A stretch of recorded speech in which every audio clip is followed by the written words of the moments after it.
before the first boot touched sand, before the gunfire and shouts cracked across Normandy's shores. There was silence. Not peace. No, peace had long since fled Europe's fields and forests, but a pregnant silence, the kind that holds its breath before a storm. It's the evening of June 5th, 1944. Across southern England, hundreds of thousands of Allied soldiers lie awake in their cots and tents. Some pray, some write last letters, some stare at the ceiling, imagining the beaches they've only seen on maps and grainy recon photos. They've trained for months.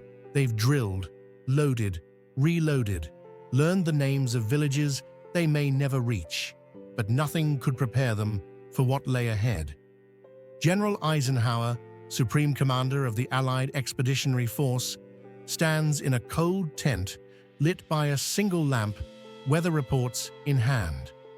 The channel is restless, the skies unfriendly. He knows this decision is heavier than any bomb yet dropped. If he gives the order, thousands may die. If he delays, Hitler's defenses grow stronger by the hour. Across the sea, in German-occupied France, all seems quiet. The beaches of Normandy are cold under a pale moon. German troops patrol lazily, tired and skeptical.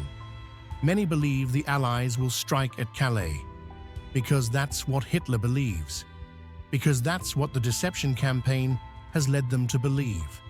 Dummy tanks, fake radio chatter, phantom armies. The German High Command sees the signs, but not the truth. In small French villages behind the Atlantic Wall, civilians move in whispers. Mothers tuck children into bed and blow out candles. Elderly farmers peer through shuttered windows. In the shadows, the resistance moves silently.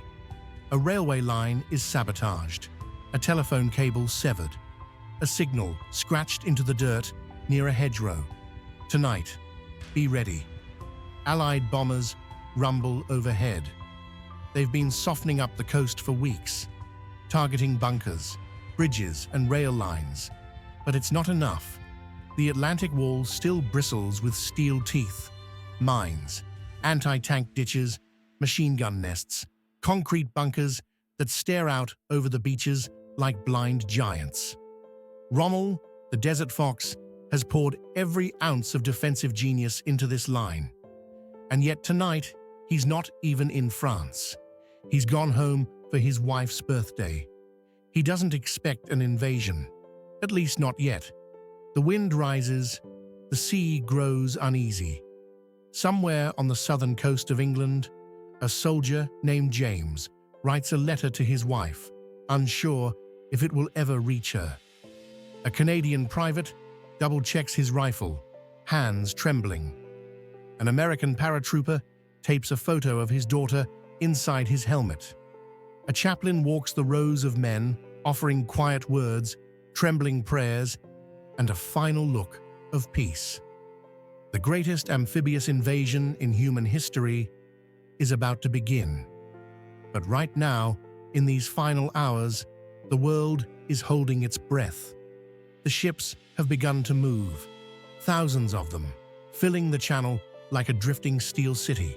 Destroyers, troop carriers, landing craft, floating docks, minesweepers. Their lights are dimmed, their radios silent. From above, it would look like a ghost fleet. One by one, men are roused from their bunks and herded onto their transports, seasick from nerves before the sea even rises. A few try to sleep on the decks, others look back, one last time, at the English coast, and then they vanish into the darkness. Before the beaches, before the tide of steel rolled ashore, they fell from the sky, like shadows, like ghosts, thousands of them, drifting down into the heart of enemy territory, carried by wind and flame and prayer. It is the night of June 5th, 1944. The first wave of D-Day has begun, not with boats, but with parachutes. More than 13,000 American paratroopers from the 82nd and 101st Airborne Divisions and thousands more British and Canadian troops now climb aboard C-47 transport planes lined wingtip to wingtip on fog-slick runways across southern England.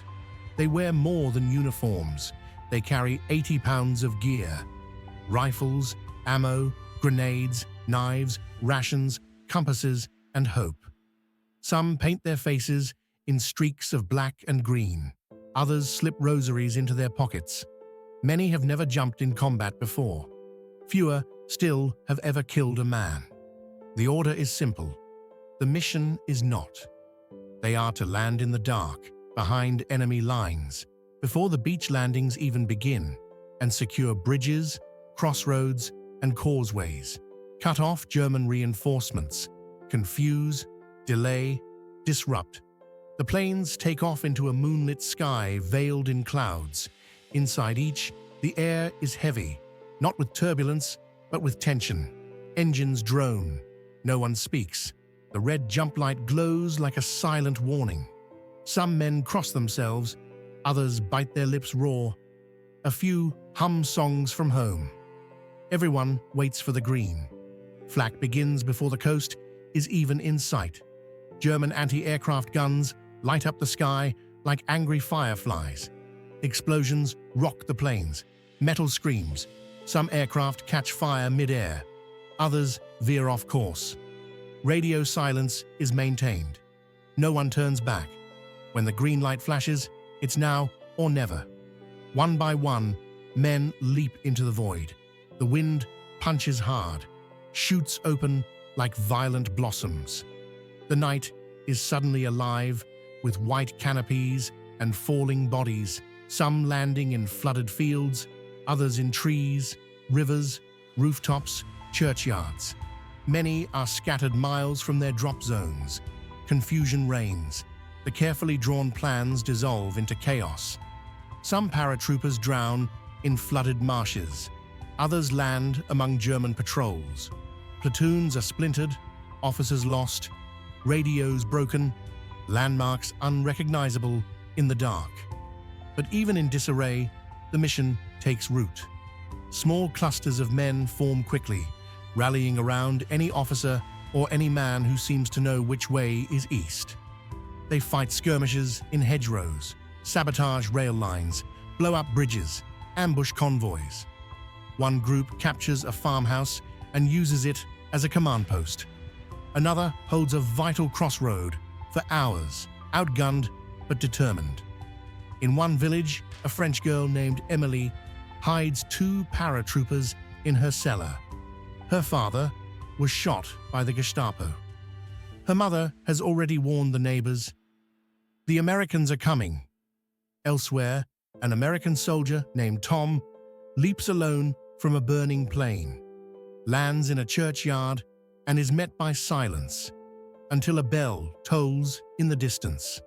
Not from the church, but from the direction of Sainte-Mère-Église, already in flames. The town is one of the first objectives. Paratroopers land directly in the middle of it. Some shot while still in their harnesses. One soldier gets tangled on a church spire, dangling helplessly for hours. Below, a battle rages through the narrow streets. By morning, the town is under Allied control, just barely. Meanwhile, in German bunkers along the coast, reports flood in. Enemy troops spotted behind lines. Sabotage on Railway 32. Explosions at Bridge Nord. American parachutists.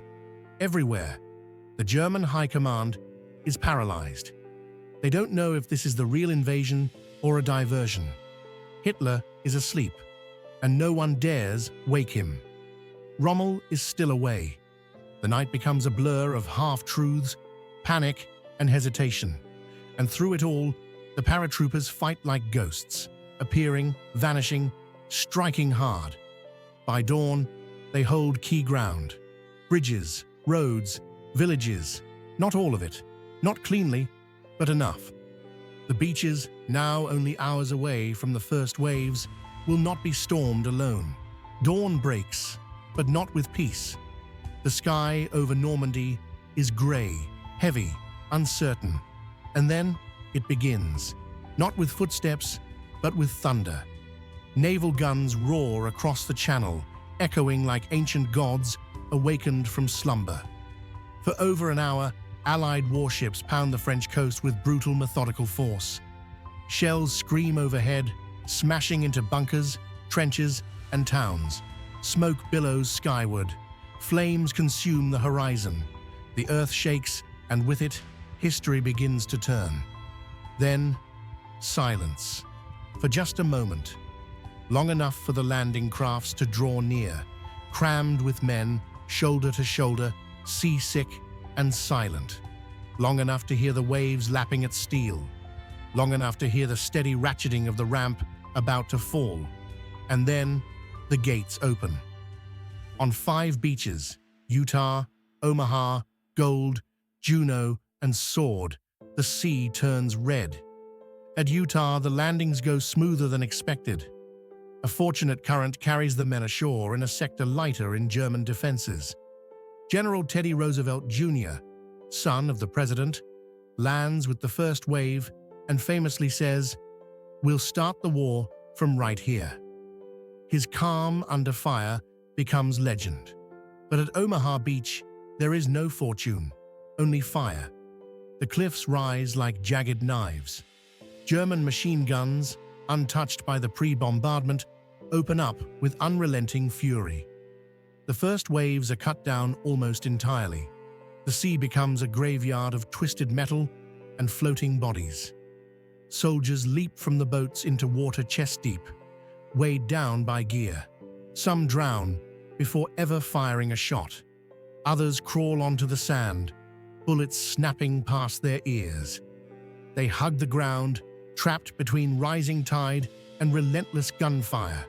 Commanders fall, radios fail. Medics work under sniper sights, dragging bleeding men behind shattered hedgehogs and cratered dunes. Chaos reigns, orders dissolve.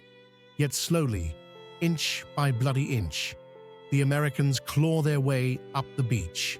One lieutenant, waist-deep in surf, shouts to his men, "There are 2 kinds of people who are staying on this beach.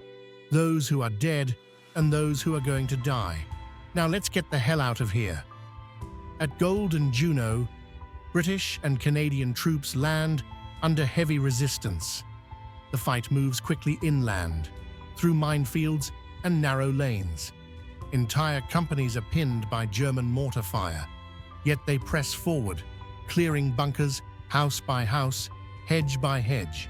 At Sword Beach, British commandos charge forward, linked with French resistance fighters inland.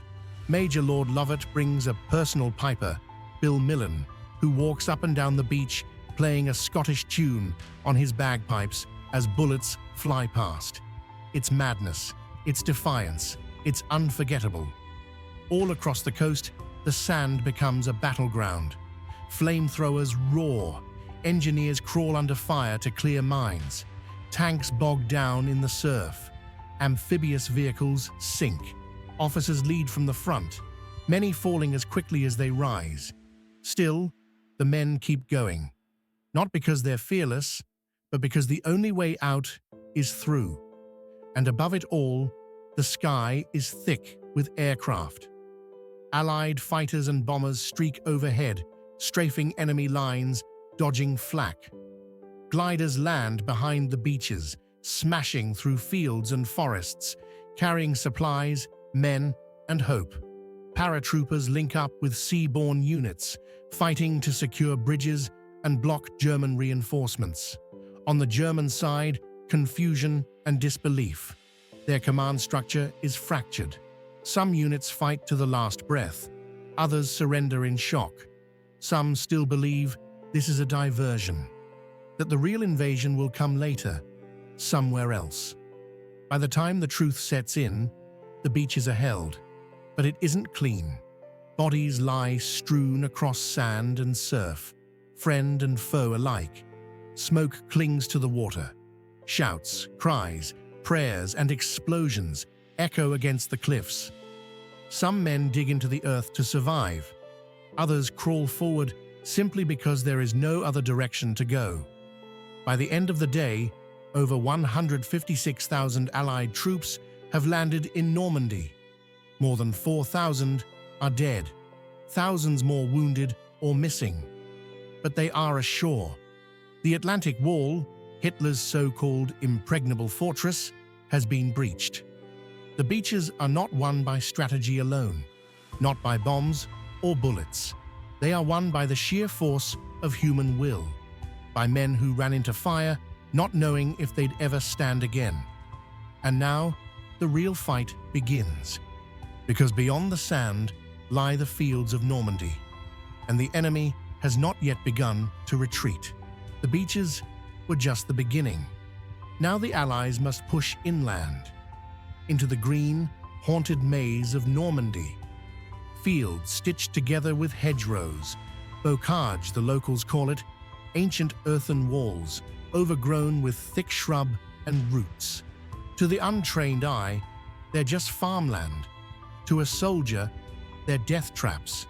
You can't see through them. You can't shoot over them. You can't move fast through them. The Germans are waiting behind every one. Each hedge becomes a fortress. Each field becomes a killing ground. The Americans call it hell in a hayfield. Infantry crawl through ditches and mud, advancing 10 feet at a time. Tanks can't maneuver. Mortars rain down without warning. Every step forward is a fight against an invisible enemy. The Germans are dug in, skilled, and savage. The 12th SS Panzer Division, many of them fanatical Hitler youth, meet the Canadians near Caen with terrifying resistance. House by house, street by street, they turn villages into tombs. At Tilly-sur-Seulles and Carentan, the battle becomes a slog through fire and rubble. And yet, the Allies adapt. They form combat hedgerow teams, infantry, tank, and engineer squads working in brutal coordination. Bulldozers rip through earthen walls. Sherman tanks are modified with steel rhino tusks to cut through the hedgerows like plows. Flamethrowers clear dugouts. Artillery pins enemy positions. Still, progress is slow, costly, exhausting. The fields are quiet one moment, then shatter into sudden chaos. A sniper fires, a mine explodes, a mortar lands, then it's quiet again, until the next ambush. Soldiers speak in hushed tones. Helmets never come off. Every bush, every barn, every cow could be a trap. The weather turns, rains come and soak everything. Gear, food, hope.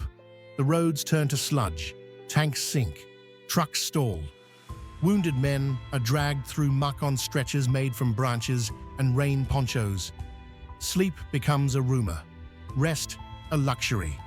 In one orchard, a medic named William tends to 8 men in a foxhole under constant shell fire. His supplies are low. He uses cigarette paper to stop bleeding. When asked why he stayed, he simply says, "They needed me." Meanwhile, the resistance grows bolder. In the towns and hills beyond the front, French partisans strike rail lines, cut cables, and assassinate collaborators. They feed Allied units intelligence, enemy movements, supply dumps, safe paths. Some fight openly now, wearing stolen German helmets or armbands made from rags and flags. One teenage boy, Marcel, leads a small group of maquisards to ambush a German patrol outside Saint-Lô. Armed with old rifles and Molotovs, they strike hard, vanish fast. Marcel's family is arrested days later, but the patrol never returns. These fighters know the cost. They fight anyway. Back at the front, Allied bombers return, not to the beaches, but inland. Caen is bombed relentlessly. So is Saint-Lô. Entire towns reduced to skeletons of stone and smoke. Civilians shelter in cellars as buildings collapse above them. The line between liberator and destroyer grows thin. For every village captured, another must be fought for. And still, the German resistance doesn't break. In July, Hitler orders a counterattack. Operation Lüttich. Panzer divisions strike hard near Mortain, hoping to split the Allied lines. For a moment, the situation turns. American forces buckle, but the line holds. Using intercepted radio messages, the Allies know the attack is coming. They prepare ambushes, bomb the columns, dig in. Within days, the German advance is halted, then reversed. And now, the Allies begin to close the trap. Patton's Third Army sweeps around to the south. British and Canadian forces push from the east. The Germans are being encircled near Falaise. It's not just a battle anymore, it's a collapse. But even in defeat, the Germans fight savagely. Tiger tanks prowl the hills. SS units launch last-ditch attacks. The fighting becomes more desperate, more brutal. Soldiers on both sides witness unspeakable horrors. Mass graves, burned villages, children clutching the hands of dead mothers. History will record the strategy. The soldiers remember the screams. By mid-August, over 200,000 German troops are either dead, wounded, or captured in the Falaise pocket. Normandy is nearly theirs, but Paris still lies ahead, and the war is far from over. Normandy bleeds behind them. Now, the Allies move forward, out of the hedgerows onto open roads across France. The breakout begins in late July, with Operation Cobra, a concentrated aerial assault near Saint-Lô. More than 1,500 American bombers blanket German positions with high explosives. The ground quakes, earth is torn open, foxholes become graves, bunkers collapse, German lines disintegrate. And then, out of the smoke, Patton charges in. General George S. Patton and his newly unleashed Third Army burst through the shattered front like a tidal wave of steel. Columns of tanks, trucks, and infantry roar south, then east. Roads clogged with wreckage and fleeing enemy units are cleared with fury and speed. The offensive is relentless. Behind the armor come the flags, the stars and stripes, the Union Jack, the tricolor of Free France. Behind them, the people. They begin to emerge, from cellars, from forests, from years of fear. In every village they appear, with cautious joy, holding children, waving flags, sobbing in disbelief. A woman in Le Mans throws her last bottle of wine to a passing convoy. A boy hands an American soldier a hand-drawn map. An old man, who once fought in the trenches of 1916, simply salutes and says, "It was a long wait." The liberation spreads like a firestorm. Angers, Nantes, Rennes, Chartres, Orléans. Each town shakes off the dust of occupation. Each city hears the crack of broken swastikas and the cheers of the free.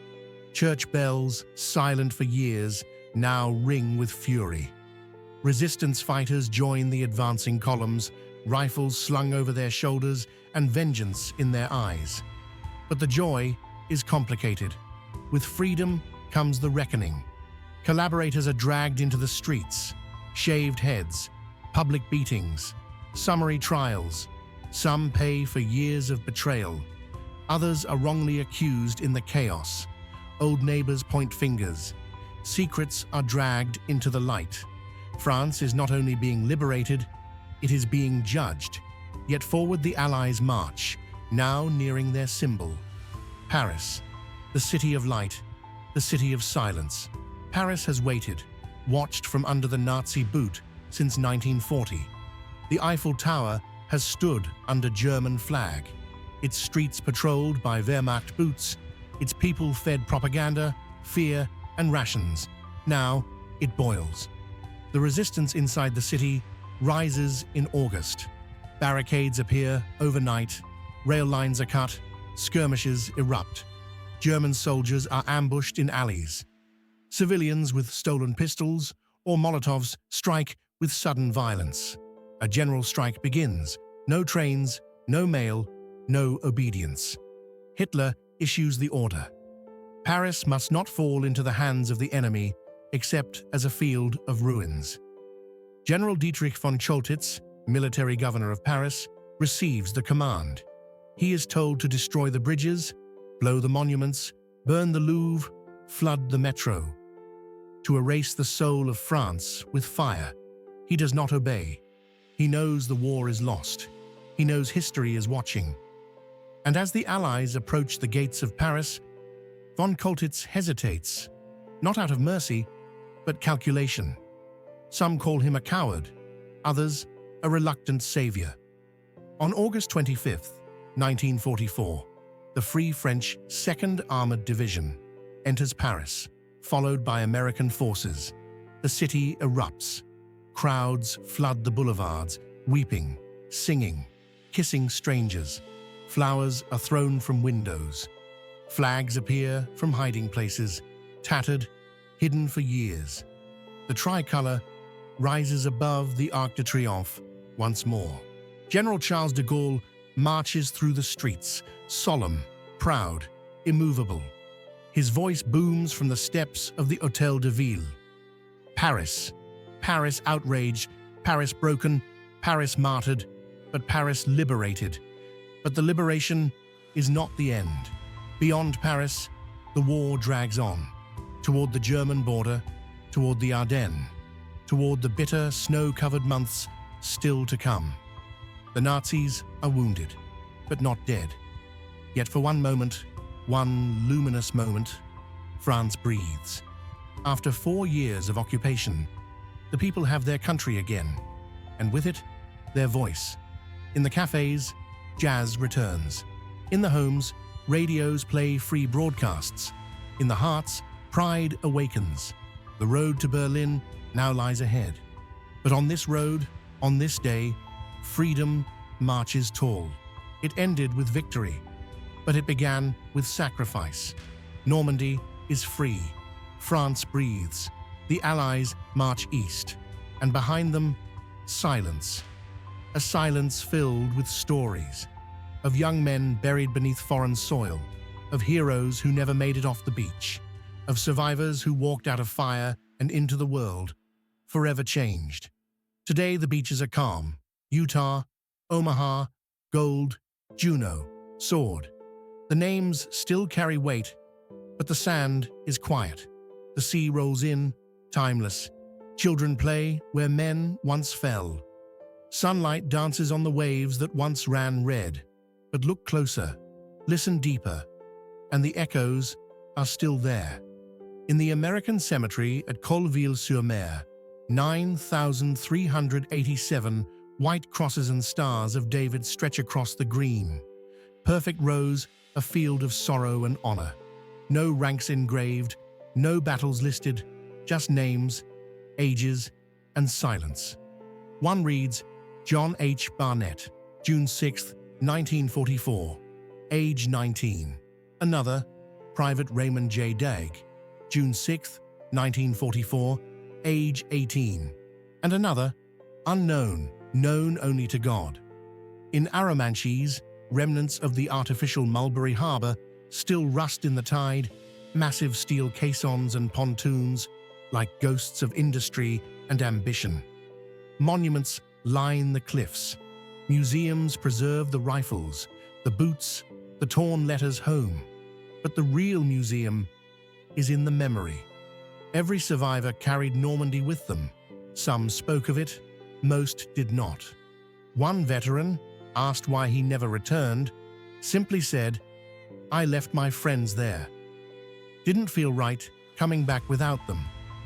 Another, standing on Omaha Beach decades later, stared at the surf and whispered, they said we'd be heroes. I just didn't know it would hurt this long. These were not giants. They were ordinary men and women placed in extraordinary circumstances. Farmers, clerks, teachers, students, sent across oceans to change the course of the world. And they did.